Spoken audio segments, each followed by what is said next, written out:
नमस्कार, आप देख रहे हैं कंज्यूमर अड्डा और आपके साथ मैं हूं विपिन भाट। आपका बहुत बहुत स्वागत है और आज हम बात करेंगे पोस्ट दिवाली डिटॉक्स की। जी हाँ, क्योंकि दिवाली पर जमकर खाया। इस बार तो 2-1 साल बाद ऐसा मौका आया था कि फिर हम पीछे क्यों रहते, खुल के दिवाली मना रहे थे, पैंडेमिक की साए से दूर दिवाली मना रहे थे और ये सब तो होना ही था। तो इसमें कोई शक की बात नहीं है कि जमकर एंजॉय किया होगा, जमकर खाया पिया होगा। लेकिन देखिए जनाब, ये शरीर है और इसका ख्याल रखना पड़ता है। तो दिवाली हो गई, कोई बात नहीं, मज़े कर लिए, लेकिन अब थोड़ा पोस्ट दिवाली डिटॉक्स भी ज़रूरी है। तो आज एक तो ये बातचीत करेंगे कि उसके लिए आप क्या कर सकते हो। दूसरा, ऋतु परिवर्तन भी हो रहा है, मौसम बदल रहा है। बहुत सारे लोगों को शिकायत हो रही है सर्दी, खांसी, जुकाम और हवा में जो इस वक्त है थोड़ा पॉल्यूशन की भी मात्रा, ठंड आती है तो बढ़ जाती है।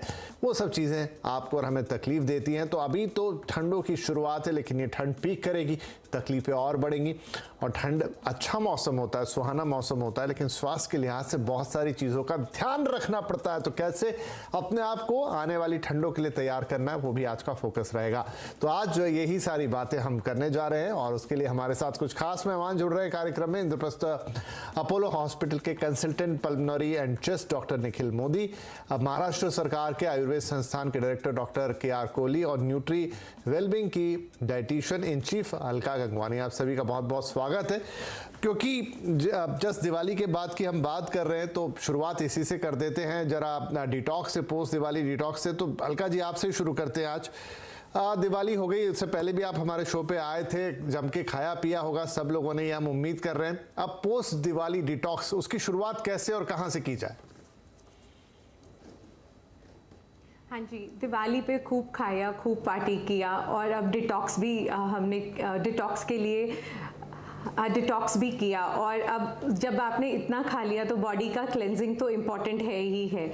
तो हमें अपनी डाइट को, अभी जो चेंजिंग वेदर भी हो रहा है, पोल्यूशन भी थोड़े लेवल्स ज़्यादा हैं, तो हमें इस तरह से रखना पड़ेगा कि हम ज़्यादा fruits, seasonal fruits and vegetables include करें। At least 4 to 5 servings of seasonal fruits and vegetables include करने चाहिए डाइट में। कलरफुल फ्रूट्स एंड वेजिटेबल्स में बहुत ज़्यादा फाइबर होता है, एंटीऑक्सीडेंट्स होते हैं और ये हमारी बॉडी में से टॉक्सिन्स को एलिमिनेट भी करते हैं और हमारी इम्यूनिटी को बूस्ट भी करते हैं।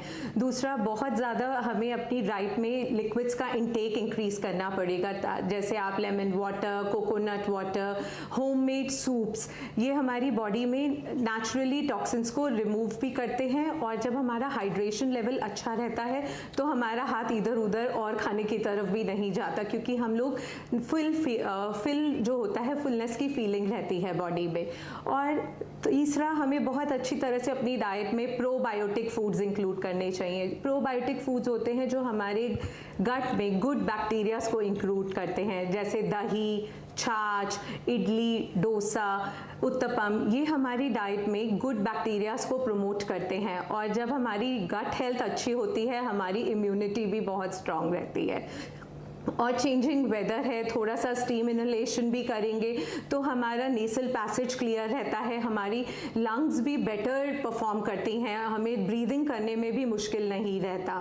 और हैंडफुल ऑफ नट्स भी ज़रूर इंक्लूड करने चाहिए और स्प्राउट्स, बादाम, ये सब लेने से हमारे प्रोटीन इंटेक भी अच्छा रहता है और गुड फैट्स भी हमारे डाइट में रहते हैं। तो ये सारी चीज़ों को हमें अपनी डाइट में रेगुलर कंज्यूम करना चाहिए। और थोड़ा सा फिजिकल एक्टिविटी बहुत इंपॉर्टेंट है। 30-45 मिनट्स आप ब्रिस्क वॉक कर सकते हैं, आप योगा कर सकते हैं, तो ये आपके लंग कैपेसिटी को भी इंक्रीज करते हैं। End of course a good sleep, वो बहुत ज़्यादा इंपॉर्टेंट है, क्योंकि जब आप सोते हैं तो आपकी बॉडी बहुत अच्छे से रिपेयर मोड में जाती है। That's it. चलिए, बढ़िया है। तो ये चीज़ें आपने कर ली, खूब सारा कंज्यूम कर लिया दिवाली पर। अब थोड़ा डाइट पर ध्यान दीजिए और ये परिवर्तन जो यहाँ गंगवानी जी बता रही हैं वो लेकर आइए और उसमें सारी चीज़ें शामिल है। सिर्फ डाइट नहीं, सोना, जागना, थोड़ी सी एक्सरसाइज, लेकिन हाँ, डाइट एक बड़ा पोर्शन बनाती है, तो वो रहता है। डॉक्टर कोहली, क्या आयुर्वेद में भी कोई डिटॉक्स जैसा कंसेप्ट मौजूद है क्या? मतलब क्योंकि देखिए सीजन भी है, बदलाव भी है, वो तो है ही, और साथ में अभी दिवाली पर खाना पीना, तला गला, बहुत गरिष्ठ भोजन, काफ़ी ज़्यादा मात्रा में शक्कर, ये सब शरीर के अंदर गया है। क्या कहता है इस पर आयुर्वेद? देखिए, आयुर्वेद बड़ा क्लियरली कहता है, यथा ब्रह्मांडे तथा पिंडे। जो ब्रह्मांड में हो रहा है वैसा ही अपने पिंड में यानी अपने शरीर में भी घटित होता है। उसका डायरेक्ट कॉस्मोस का डायरेक्ट रिलेशन हमारे बॉडी से है। तो जैसे ही वातावरण बदल रहा है, पहली बात तो है बहुत खाया है, बहुत कुछ हमने पार्टी वार्टी किया है, बड़ा फेस्टिव सीजन था, तो इसलिए थोड़ा सा बॉडी को, जैसे अलका जी ने अभी कहा कि डिटॉक्स करना बहुत आवश्यक है। मेरे ख्याल से आयुर्वेद की दृष्टि से देखा जाए तो तले वाले पदार्थ अभी बंद कर देने चाहिए, जितना हो गया बहुत बस है, काफ़ी है। मीठा बंद कर देना चाहिए, मीठे के दुष्परिणाम बहुत सारे इस शरीर पे हैं। और दिवाली की मिठाई खाने के बाद मुझे लगता है 10% नए डायबिटिक भी उत्पन्न होते होंगे, जो प्री डायबिटीज़ से डायबिटीज़ की तरफ परिवर्तित हो रहे हैं।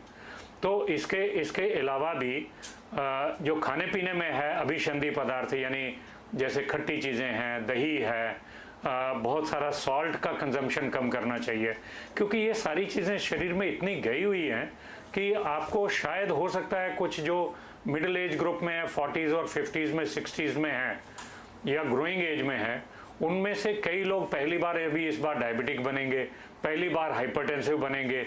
तो इसलिए थोड़ा बॉडी को मुझे लगता है 2-4 दिन का हल्का खाना, 8-1 दिन तक गर्म पानी का सेवन करना, स्टीम लेना, ये बहुत आवश्यक है।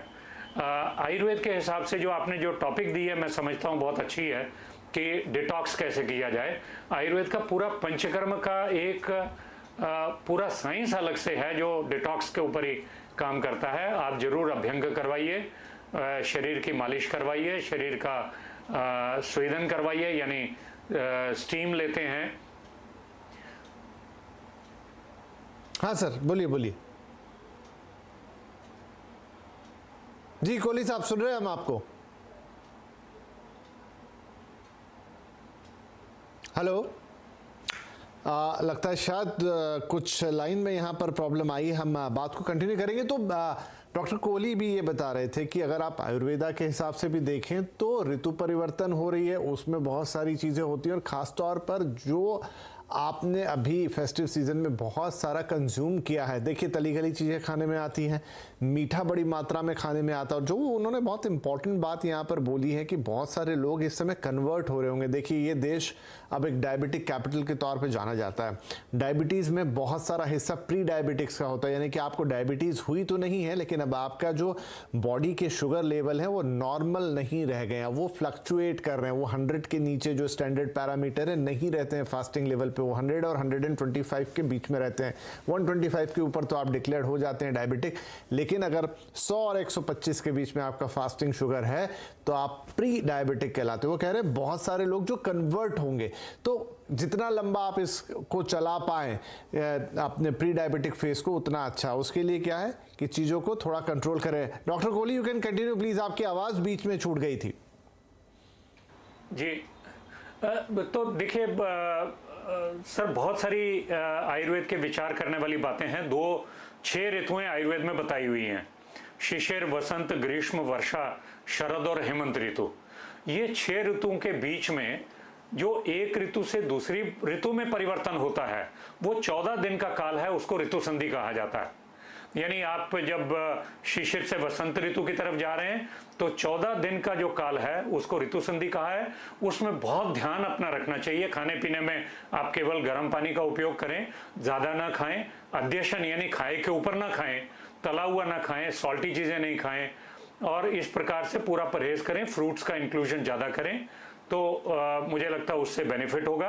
और ऋतु संधि का जो काल है, इस समय अगर आप अपनी सेहत का ध्यान रखते हैं तो सीजनल जो चेंज हो रहा है उसकी वजह से आपको ना सर्दी होगी ना खांसी होगी।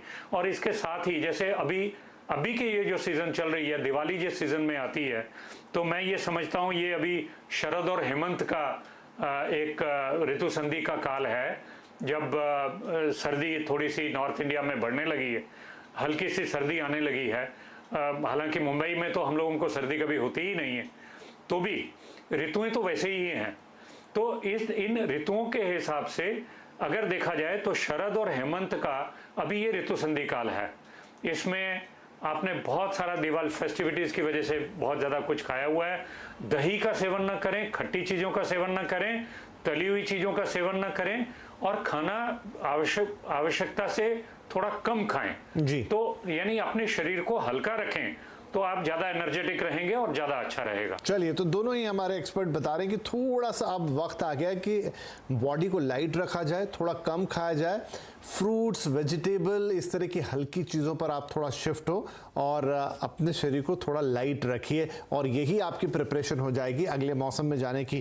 डॉक्टर निखिल मोदी भी हमारे साथ जुड़ गए। डॉक्टर साहब, बहुत स्वागत है आपका। और देखिए, हम बात कर रहे हैं थोड़ी सी डिटॉक्स की, उस पर काफ़ी चर्चा हो गई और एक ऋतु परिवर्तन की भी। अब देखिए, यहाँ से जब आगे बढ़ते हैं, खासतौर पर नॉर्थ इंडिया की बात करूँ तो एयर में पॉल्यूशन कंटेंट भी काफ़ी बढ़ जाता है। सिर्फ हम दिल्ली की कई बार बात करते हैं, लेकिन दूसरे शहरों की भी हालत अच्छी नहीं होती है। ये किस हद तक हमारी बॉडी को इम्पैक्ट करता है? जी, जैसे कि मौसम अब बदल रहा है, शीतलहर आ रही है, तो इस टाइम पे जो है स्मॉग, ये सिर्फ दिल्ली की हम बात ना करें तो पूरे नॉर्थ इंडिया में ही एकदम टेम्परेचर डाउन जाने की वजह से स्मॉग इकट्ठी होने लग जाती है, जिससे जो धुआं एक्यूमुलेट होता है जो काफ़ी हानि पहुंचा सकता है हमारे शरीर को। जिसमें शुरू में जो हमें दिक्कतें दिखनी शुरू होती हैं, आंखों में पानी आना, आंखों में खुजली होना, नाक बहनी शुरू हो जाना, नाक बंद होना, गले में कांस्टेंट खराश रहती है, फिर खांसी और सांस की दिक्कतें भी बढ़ जाती हैं। पहले शुरू में हम देखा करते थे जिनको सांस की पहले से दिक्कत है उन लोगों को ज़्यादा प्रॉब्लम आती है, पर आजकल जो हमने नोट करना शुरू किया है, जिनको पहले कभी सांस की दिक्कत ना भी रहे, जैसे ही मौसम बदलता है उन लोगों को भी सांस में दिक्कत आने शुरू हो जाती है। तो अब ये टाइम आ गया है। 2 साल कोविड में हमने एक चीज़ सीखी है कि मास्क लगा के बाहर निकलें। ये पॉल्यूशन से बचने में भी हमारी हेल्प करता है मास्क। तो अगर हम उसको ध्यान रखेंगे तो इस पॉल्यूशन और ये स्मॉग से जो एकदम नुकसान आता है इस मौसम में, उससे हम अपने आप को बचा सकते हैं। राइट, तो ये यहाँ पर कुछ चीज़ें हैं जिनका आपको ध्यान रखना है। अब देखिए, सारी चीज़ें मिली जुली हैं। आपने एक त्यौहार मना लिया, उसमें बहुत खान पान हो गया, अब ऋतु परिवर्तित हो रही है, उस हिसाब से अपने आप को चेंज करना है और साथ में ये जो पोल्यूशन वाला पॉइंट जुड़ जाता है, इससे अपने आप को बचा के रखना है। अलका जी, अब अगर हम थोड़ा यहाँ से आगे बढ़ें कि अब अपने आप को सर्दियों के पॉइंट ऑफ व्यू से हमें तैयार करना है, किस तरह की चीज़ों को धीरे धीरे हमें अपने खाने में बढ़ाना होगा? हाँ जी, वही हम बात करते हैं। अभी जैसे दिल्ली में भी पोल्यूशन लेवल्स थोड़े ज़्यादा हैं पोस्ट दिवाली, AQI लेवल भी बढ़ जाता है और स्मोक, जो ये पोल्यूशन होता है, इससे कई लोगों को ब्रीदिंग प्रॉब्लम जिनको पहले रहती हैं उनको तो और ज़्यादा हो जाती हैं। और जो भी डॉक्टर साहब ने बोला, आंखों में पानी आना, गले में खराश होना, नोज़ ब्लॉक होना, ये सब भी शुरू हो जाता है। तो इसके लिए हमें अपनी, देखिए, इम्यूनिटी जो हमारी होती है वो नेचुरली अंदर से ही होती है। कोई एक मैजिक पिल या कोई नीडल तो है नहीं, कोई इंजेक्शन भी नहीं है जो हमारी इम्यूनिटी को नेचुरली बूस्ट कर दे। एक हेल्दी डाइट और लाइफस्टाइल हमारी इम्यूनिटी को बहुत हेल्प कर सकता है बूस्ट करने के लिए। इसके लिए बेस्ट है कि हम अपनी डाइट में colourful fruits and vegetables include करें। एटलीस्ट 4 to 5 सर्विंग्स लेनी चाहिए। और विटामिन सी से रिच फ्रूट्स जैसे आंवला, पपाया, मौसमी, जो भी सीजनल फ्रूट्स हैं वो हम अपनी डाइट में इंक्लूड करें, क्योंकि ये नेचुरली हमारे डिफेंस मैकेनिज्म को स्ट्रॉन्ग करता है। और जो हमारी 80% इम्यूनिटी तो आती ही हमारी गट हेल्थ से है।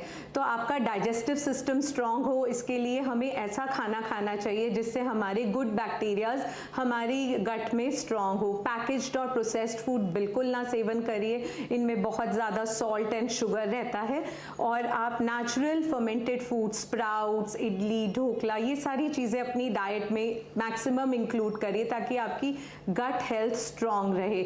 और हाइड्रेशन लेवल्स भी पूरा मेंटेन करिए। सूप्स इंक्लूड करिए, नारियल पानी, लेमन वाटर, ये भी सब लेने से हमारे सिस्टम बहुत स्ट्रॉन्ग रहता है। और स्टीम इनहेलेशन ज़रूर करिए, इससे नेज़ल पैसेज भी क्लियर रहता है और हमें सांस लेने में भी बहुत कोई कठिनाई नहीं रहती। और जिन लोगों को थ्रोट में प्रॉब्लम है, इचिंग रहती है, उन्हें ज़रूर नमक पानी से गरारे करने चाहिए। और हल्का खाना खाएं, 15 से 20 मिनट डेली सनलाइट का भी ज़रूर एक्सपोजर लें, क्योंकि इससे विटामिन डी लेवल्स इंक्रीज़ होते हैं और ये भी हमारी इम्यूनिटी को बूस्ट करते हैं। और कोशिश करके पैकेज प्रोसेस्ड फूड और जितनी भी सफ़ेद जैसे शुगर, सॉल्ट और मैदा से बनी हुई चीज़ें हैं, ये सब कुछ अवॉइड करिए डाइट में। और फिजिकल एक्टिविटी ज़रूर इंक्लूड करिए। अगर योगा कर सकते हैं, प्राणायाम इंक्लूड कर सकते हैं, तो ये भी हमारी ब्रीदिंग कैपेसिटी को और लंग कैपेसिटी को इंक्रीज़ करते हैं और पोल्यूशन के साइड इफ़ेक्ट्स इससे बहुत कम रहते हैं। और हमारी किचन में कुछ ऐसी नेचुरल चीज़ें भी हैं जो हमारी इम्यूनिटी को बूस्ट करती हैं। जिंजर, अदरक, लहसुन और जिसे हम हल्दी बोलते हैं, ये बहुत एंटी इन्फ्लेमेटरी होते हैं।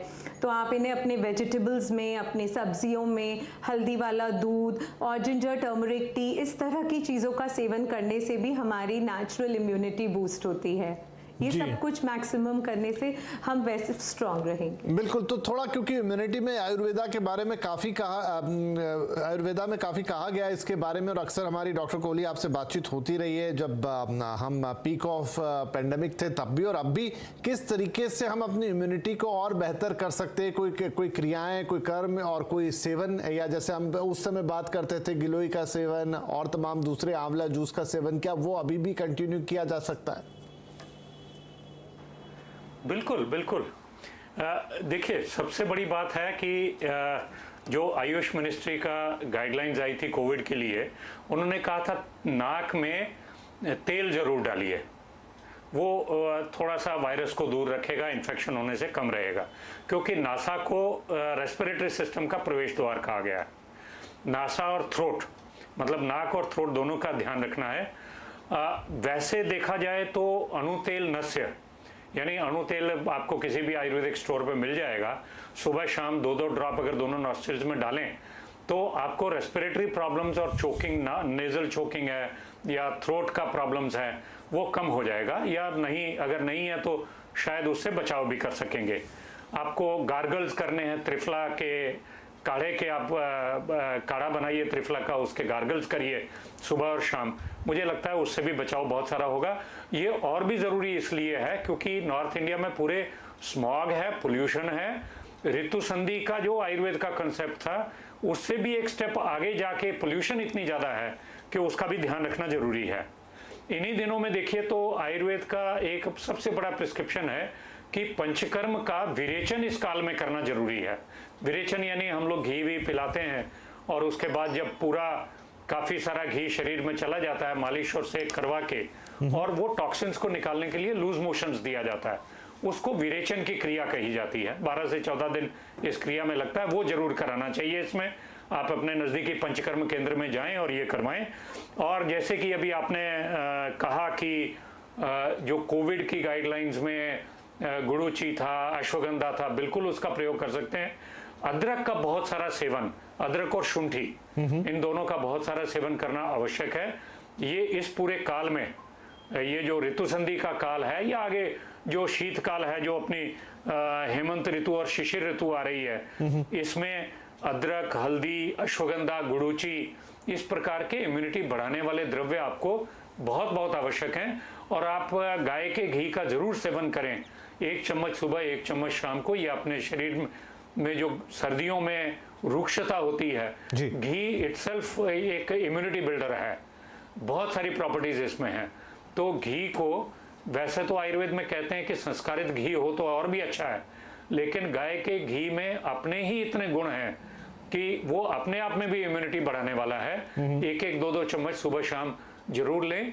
नाक, दोनों नाक में आप अणु तेल का नस्य करें, गुड़ूची, अश्वगंधा का सेवन करते रहें, स्टीम इनहेलेशन करते रहें, अपने ट्रैक्स को खुला रखें और रेस्पिरेटरी ट्रैक्स को और गार्गल्स वगैरह आप जरूर करते रहें। जी बिल्कुल, छोटी छोटी बातें, लेकिन अगर इनका ख्याल रखेंगे तो न सिर्फ ये सर्दी, बाकी आने वाला और साल भी आपके बेहतर होंगे। एक छोटा ब्रेक ले लेते हैं, ब्रेक के बाद फिर हम डॉक्टर मोदी से पूछेंगे कि वो कौन से लोग हैं, किस एज ग्रुप के या फिर पर्टिकुलर डिजीजेस के साथ जिन्हें अब थोड़ा सर्दी में ज़्यादा अटेंटिव रहने की ज़रूरत होगी। एक छोटा सा ब्रेक, बातचीत जारी रहेगी।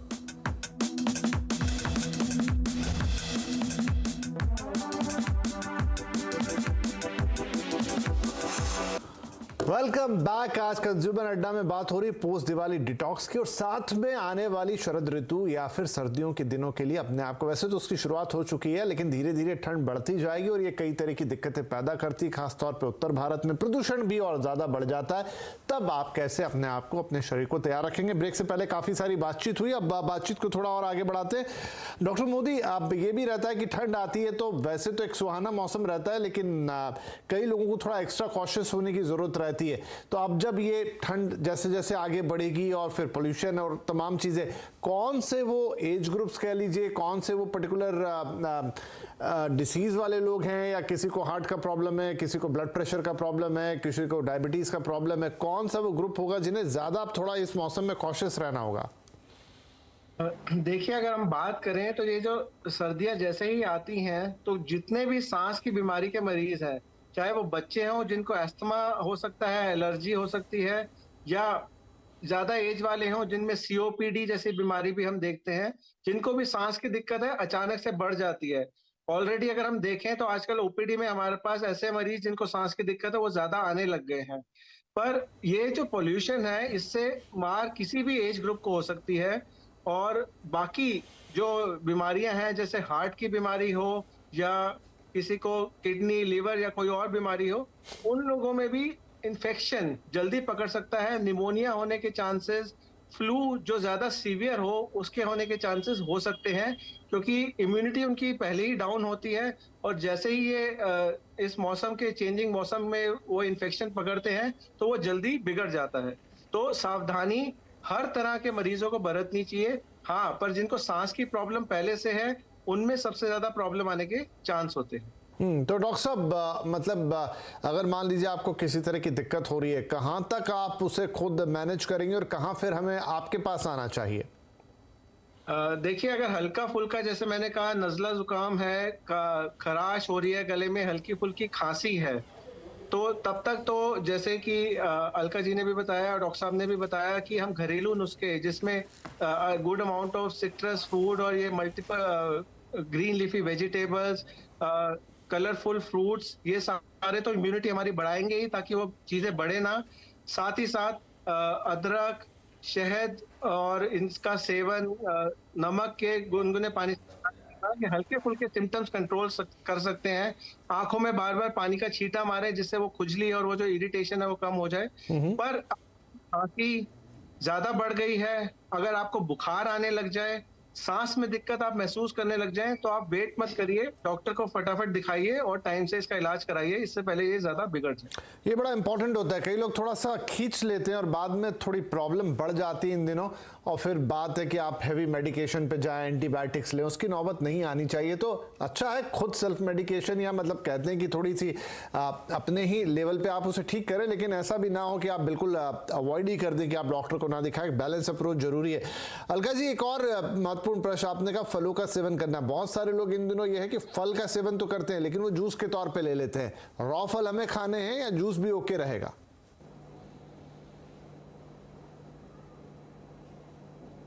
अलका जी। हाँ जी।